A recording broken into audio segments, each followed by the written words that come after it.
from paper and timber to the king of the mobile phone industry. About 15 years ago, Nokia was the dominant player in the mobile phone market, accounting for nearly half of all global mobile phone sales. The company seemed to control both the present and the future of mobile technology. But then,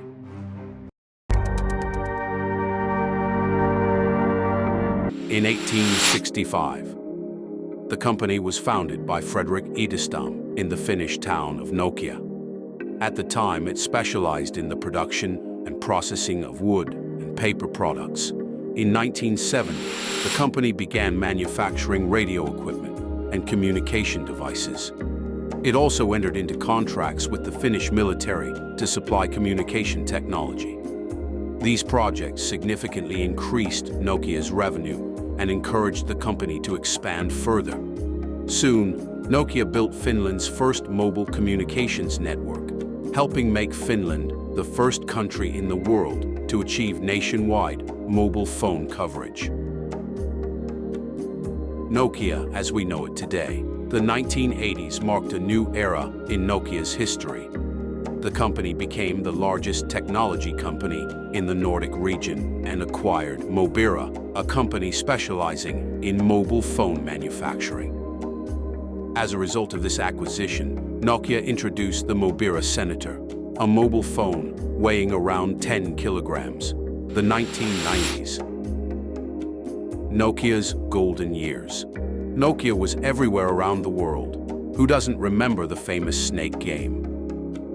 In 1998, Nokia fans were introduced to one of the most iconic games in the company's history, Snake. The game was included on the Nokia 6110 and quickly became a global phenomenon. Its popularity helped Nokia strengthen its position in the mobile phone market and overtake Motorola as the industry's leading company. The company sold more than 100 million mobile phones. The 1990s became one of the most successful periods in Nokia's history. Its annual revenue exceeded $20 billion, while profits surpassed $4 billion.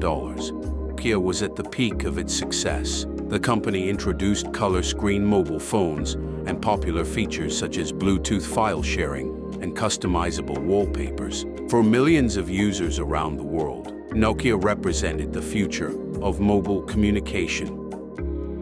Apple delivers a heavy blow to Nokia. In 2007, Apple launched the first iPhone. Soon after, Samsung introduced smartphones powered by Android. Suddenly, Nokia found itself facing fierce competition from both Apple and the Android ecosystem. The company attempted to respond by updating and improving its devices. In 2010, Nokia released the Nokia N8. Although it was a high-quality smartphone, many experts considered it a delayed response to a rapidly changing market. By that point, millions of users had already switched to newer competitors to explore the smartphone experience.